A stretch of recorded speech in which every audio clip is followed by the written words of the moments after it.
नमस्कार। आज से हमारे चैनल पर एक और ही महत्वपूर्ण कार्यक्रम होने जा रहा है, जो कि आगामी यूपी पीसीएस आरओ एआरओ के लिए बहुत ही लाभकारी सिद्ध होगा।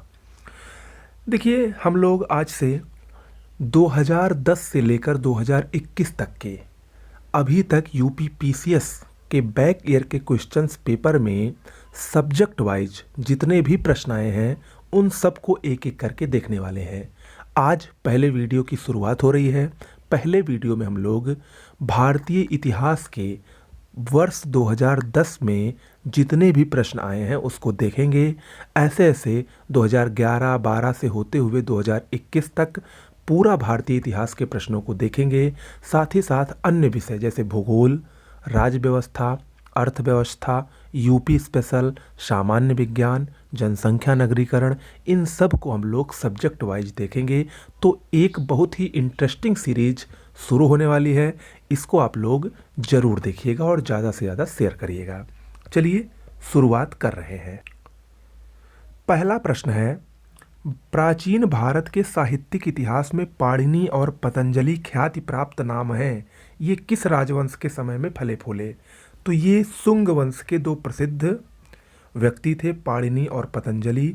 अगर हम इसकी व्याख्या देखें तो इसमें लिखा है, पाणिनि और पतंजलि शुंग काल में फले फूले। पाणिनि ने अष्टाध्यायी की रचना और पतंजलि ने महाभाष्य नामक ग्रंथ की रचना की थी। तो ये महत्वपूर्ण है। अगला है, प्राचीन श्रावस्ती का नगर विन्यास किस आकृति का है? श्रावस्ती जो कि बुद्ध काल में कोसल की राजधानी थी, ये इसका नगर विन्यास अर्धचंद्राकार है। ऑप्शन बी सही होगा, अर्धचंद्राकार। इसकी अगर हम व्याख्या को देखें तो इसमें लिखा गया है, बुद्ध काल के प्रसिद्ध राजतंत्र कोशल की राजधानी श्रावस्ती तत्कालीन भारत की समृद्धशाली नगरी थी। इस स्थान की पहचान वर्तमान में उत्तर प्रदेश के गोंडा जिले के सेत माहेत नामक स्थान से की गई है, जहां से नगर के प्राचीन खंडहर प्राप्त हुए हैं।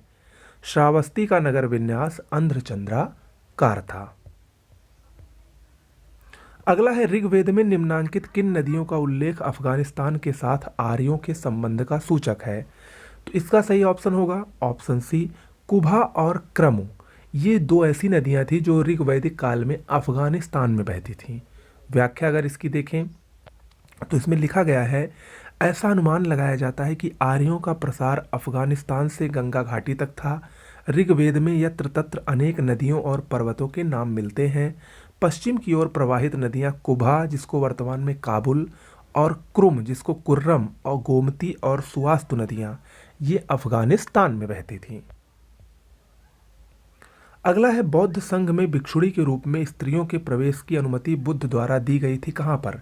देखिए, बौद्ध धर्म जो स्टार्टिंग में शुरुआत में वो स्त्रियों को प्रवेश की अनुमति नहीं दी थी उन्होंने, लेकिन बाद में उन्होंने अपने संघ में स्त्रियों के प्रवेश की भी अनुमति दी। और कहाँ पर दी? वैशाली में दी। ऑप्शन बी सही है।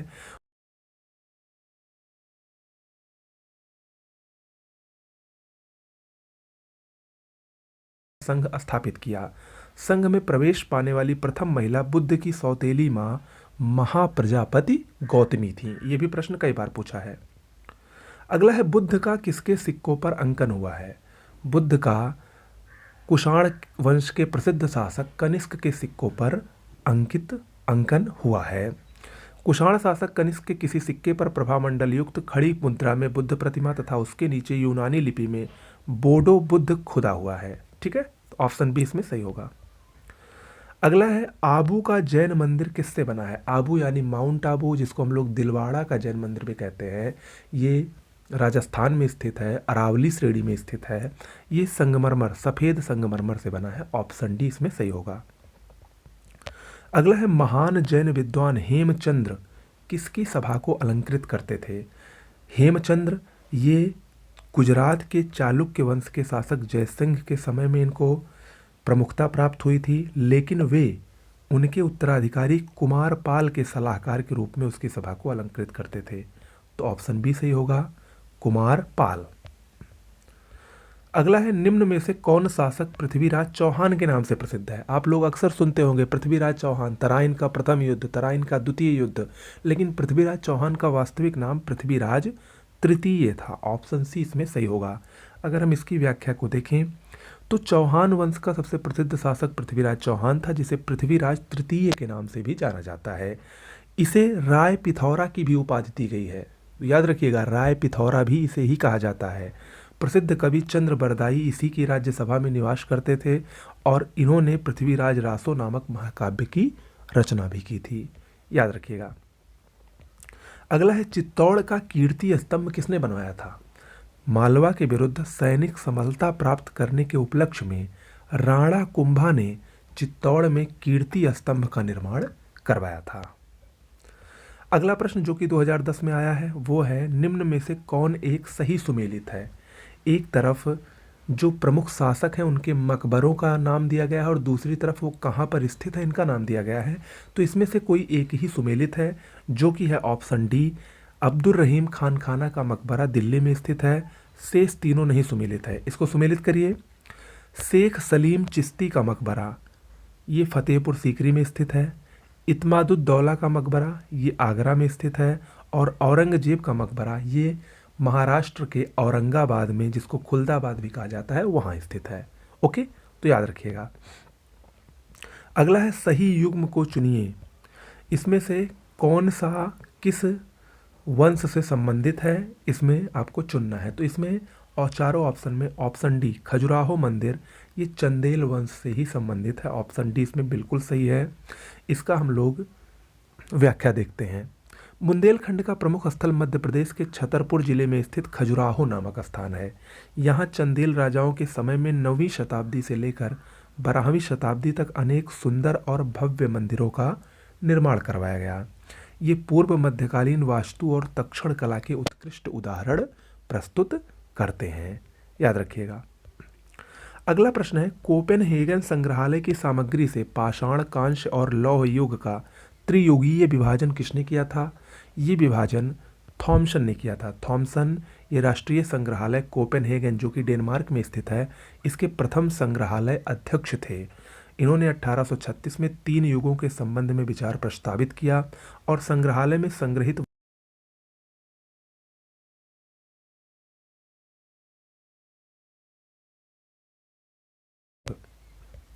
अगला प्रश्न है, प्रथम गुप्त शासक जिसने परम भागवत की उपाधि धारण की कौन था? ये थे चंद्रगुप्त द्वितीय, जिसको विक्रमादित्य के नाम से भी जाना जाता है। ये एक धर्मनिष्ठ वैष्णव धर्म का उपासक था। इसने परम भागवत की उपाधि धारण की थी। ठीक है। मेहरौली लेख के अनुसार इन्होंने विष्णु पद पर्वत पर विष्णु ध्वज की स्थापना भी करवाई थी। तो ये सब बहुत ही महत्वपूर्ण प्रश्न है और ये प्रश्न आगे भी आने की संभावना हमेशा बनी रहती है। इससे आपको 2 लाभ होगा। पहला तो आपका रिवीजन भी हो जाएगा और दूसरा आपको ये पता चलेगा कि यूपी पीसीएस में किस प्रकार के प्रश्न पूछे जाते हैं। अगला प्रश्न है, यापनीय किसका एक संप्रदाय था? यापनीय जैन धर्म का संप्रदाय था। ऑप्शन बी इसमें सही होगा। अगला है, गीत गोविंद के रचयिता कौन थे? गीत गोविंद के रचयिता जयदेव थे। जयदेव बंगाल के सेन वंश के प्रमुख शासक लक्ष्मण सेन के दरबार में थे। ठीक है। लक्ष्मण के सेन के दरबार में गीत गोविंद के लेखक जयदेव के अलावा पवन दूत के लेखक धोई और ब्राह्मण सर्वस्व के लेखक हलायुध नामक विद्वान भी रहते थे। तो ये तीनों बहुत ही महत्वपूर्ण है, याद रखिएगा। अगला प्रश्न है, सूची 1 को 2 से सुमेलित कीजिए और सही उत्तर चुनिए। एक तरफ स्मारक और दूसरी तरफ उसके निर्माता का नाम दिया गया है, आपको बताना है। चलिए मैं बताता हूँ। दिल्ली का अलाई दरवाज़ा अलाउद्दीन खिलजी ने ही बनवाया था। बुलंद दरवाज़ा फतेहपुर सीकरी में अकबर ने इसका निर्माण करवाया था। आगरा के मोती मस्जिद का निर्माण शाहजहाँ ने करवाया था, बिल्कुल सही है। जबकि दिल्ली की मोती मस्जिद का निर्माण औरंगजेब ने करवाया था। यानी ए का 1, बी का 2, सी का 3 और डी का 4 ऑप्शन ए इसमें सही होगा। ओके, चलिए आगे देखते हैं। अगला प्रश्न है, भारत के किस मध्यकालीन शासक ने इक्ता व्यवस्था प्रारंभ की थी? इक्ता व्यवस्था, जिसको वेतन के बदले भूमि कहा जाता है, इस व्यवस्था को इल्तुतमिश ने प्रारंभ किया था, जो कि दिल्ली सल्तनत का वास्तविक संस्थापक भी माना जाता है। ऑप्शन ए इसमें बिल्कुल सही है। ओके, देखिए इक्ताओं का इतिहास देख लीजिए आप लोग। भारत में इक्ताओं का वितरण मोहम्मद गोरी के काल में ही प्रारंभ हो गया था। मोहम्मद गोरी ने कुतुबुद्दीन ऐबक को प्रथम इक्ता प्रदान किया, परंतु मोहम्मद गोरी भारत का शासक नहीं था। भारत में एकता प्रणाली को व्यवस्थित ढंग से प्रचलित करने का श्रेय मध्यकालीन शासक इल्तुतमिश को ही जाता है। ठीक है। अगला प्रश्न है, निम्न युग्मों में से कौन सा सही सुमेलित नहीं है? देखिए, बाबर ने खानवा का युद्ध स्वयं लड़ा था, बिल्कुल सही है। हुमायूं ने चौसा का युद्ध लड़ा था। अकबर हल्दी घाटी युद्ध से संबंधित था, जबकि जहांगीर बल्ख के युद्ध से संबंधित नहीं था, बल्कि बल्ख के युद्ध से शाहजहां संबंधित था, जो कि 1646 में लड़ा गया था। तो ये याद रखिएगा। अब हम लोग भारतीय राष्ट्रीय आंदोलन के कुछ प्रमुख प्रश्नों को देखते हैं।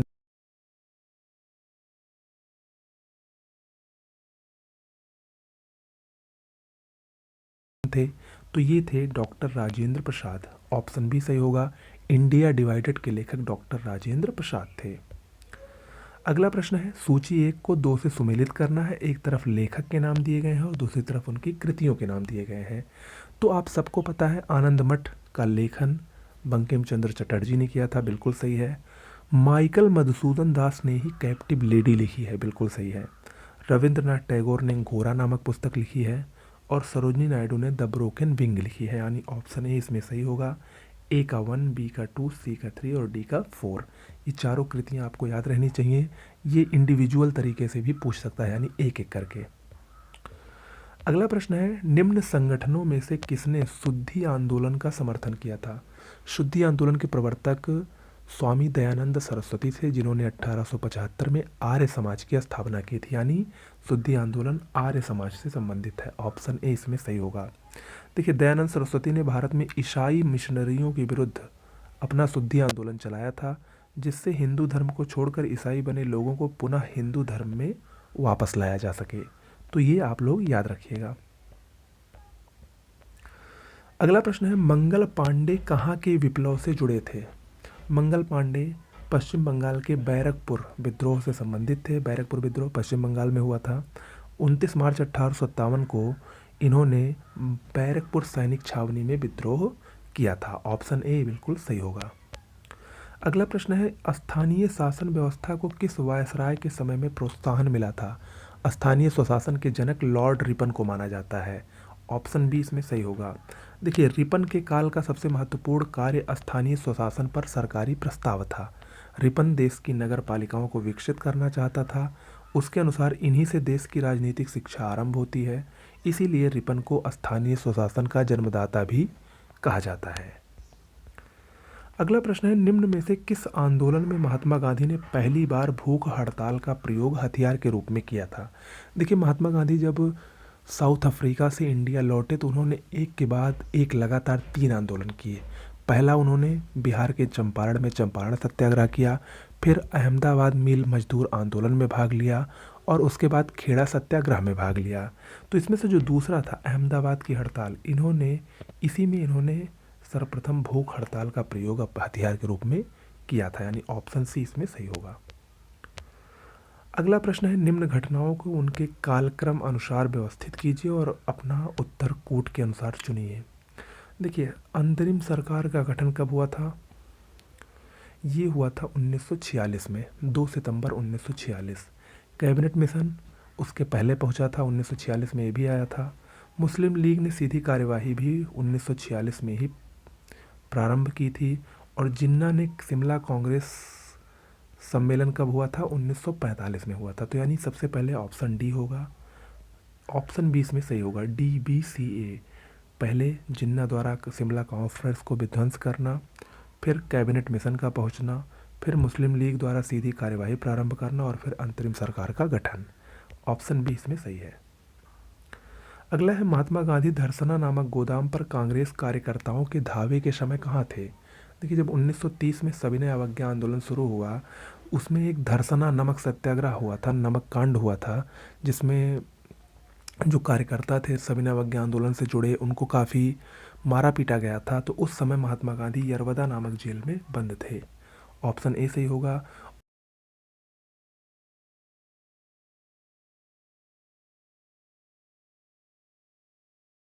सविनय अवज्ञा आंदोलन से संबंधित है, कई बार प्रश्न ये पूछा जा चुका है, तो ये आप लोग याद रखिएगा। अगला है, निम्न में से किसने कहा था विदेशी वस्त्रों की बर्बादी ही उनके साथ सर्वोत्तम व्यवहार है? ये महात्मा गांधी ने कहा था। ऑप्शन बी इसमें बिल्कुल सही होगा। अगला है सूची 1 को 2 से सुमेलित कीजिए और कूट से उत्तर दीजिए। ये 1857 के स्वतंत्रता संग्राम से संबंधित प्रश्न है कि किसने कहाँ का नेतृत्व किया था। तो ये बहुत ही आसान है। झांसी में नेतृत्व रानी लक्ष्मीबाई ने किया था, लखनऊ में बेगम हजरत महल ने किया था, कानपुर में अजीमुल्ला खां ने किया था और फैजाबाद में मौलवी अहमद शाह ने किया था। तो यानी ए का 4, बी का 3, सी का 2 और डी का 1, ऑप्शन ए इसमें सही होगा। ओके। अगला है निम्न में से कौन सही सुमेलित नहीं है। एक तरफ पुस्तकों के नाम दिए गए हैं और उसको किसने लिखा है ये बताया गया है। तो लॉरी कार्लिंस एंड डोमिनिक लॉपरिये ने फ्रीडम एंड मिडनाइट लिखी है, बिल्कुल सही है। दुर्गादास ने India from Curzon to and after, ये भी बिल्कुल सही है। के अजीज ने the man who divided India, यही गलत है इसमें, क्योंकि the man who divided India ये के अजीज ने नहीं बल्कि रफ़ीक जकारिया ने लिखा है। ये जब रफ़ीक जकारिया की पुस्तक है, याद रखिएगा, कई बार परीक्षा में पूछी जा चुकी है। इसके अलावा मौलाना अबुल कलाम आज़ाद ने इंडिया विंस फ्रीडम लिखा है, ये सही है। तो इसमें ऑप्शन सी गलत है और बाकी तीनों सही हैं। अगला प्रश्न है निम्न में से कौन होम रूल आंदोलन से नहीं जुड़ा था। देखिए, होम रूल आंदोलन 2 लोगों ने शुरुआत की थी, एक थे एनी बेसेंट और एक थे बाल गंगाधर तिलक। CR दास, चित्तरंजन दास ये होम रूल आंदोलन से नहीं जुड़े थे, ये स्वराज पार्टी के संस्थापक थे, स्वराज पार्टी की इन्होंने स्थापना की थी। अगला है भारतीय राष्ट्रीय आंदोलन से संबंधित निम्न घटनाओं को पढ़ें और नीचे दिए गए कूट से घटनाओं को सही कालानुक्रम का पता करें। देखिए, क्रिप्स मिशन 1942 में आया था और क्रिप्स मिशन के बाद भारत छोड़ो आंदोलन 1942 में शुरू हुआ। वेबल प्लान 1945 में आया था, जबकि कैबिनेट प्लान 1946 में आया था। तो सबसे पहले क्रिप्स मिशन यानी ऑप्शन 1, फिर 3, फिर 4 और फिर 2, यानी ऑप्शन ए इसमें बिल्कुल सही होगा। अगला है भारतीय स्वाधीनता आंदोलन का सरकारी इतिहासकार कौन था। SN सेन, सुरेंद्र नाथ सेन ये भारतीय स्वतंत्रता आंदोलन के एकमात्र सरकारी इतिहासकार थे। इन्होंने एक पुस्तक लिखी थी जिसका नाम था 1857। ये इंपॉर्टेंट है, इनकी पुस्तक का नाम है। अगला है निम्न में से किसने असहयोग आंदोलन को समर्थन दिया लेकिन इसका परिणाम नहीं देख पाए। असहयोग आंदोलन महात्मा गांधी के नेतृत्व में 1920 से 22 तक संचालित हुआ था। बाल गंगाधर तिलक ने इसका समर्थन किया था, लेकिन जिस दिन असहयोग आंदोलन प्रारंभ हुआ उसके पहले ही दिन यानी 1 अगस्त 1920 को बाल गंगाधर तिलक की मृत्यु हो गई थी। तो इस प्रकार वे इसके परिणाम को नहीं देख सके थे। ऑप्शन ए इसमें बिल्कुल सही होगा। ओके, तो ये 2010 के कुछ प्रश्न थे भारतीय इतिहास के जो कि परीक्षा में आए थे। कैसा लगा आपको पहला वीडियो ज़रूर बताइएगा। ज़्यादा से ज़्यादा शेयर कीजिए, ज़्यादा से ज़्यादा इसको आप लोग देखिए। ऐसे ही आपका संपूर्ण सब्जेक्ट का पिछले 10 वर्षों के प्रश्नों का रिवीजन मैं आपको PCS परीक्षा तक करवा दूंगा। ये मेरा वादा है। आप सब लोग इसको ज़रूर देखें। इसके साथ ही साथ जो हमारे चैनल पर भूगोल के जो ट्रेंडिंग टॉपिक्स के वीडियो आ रहे हैं उसको भी आप लोग ज़रूर देखें। नमस्कार।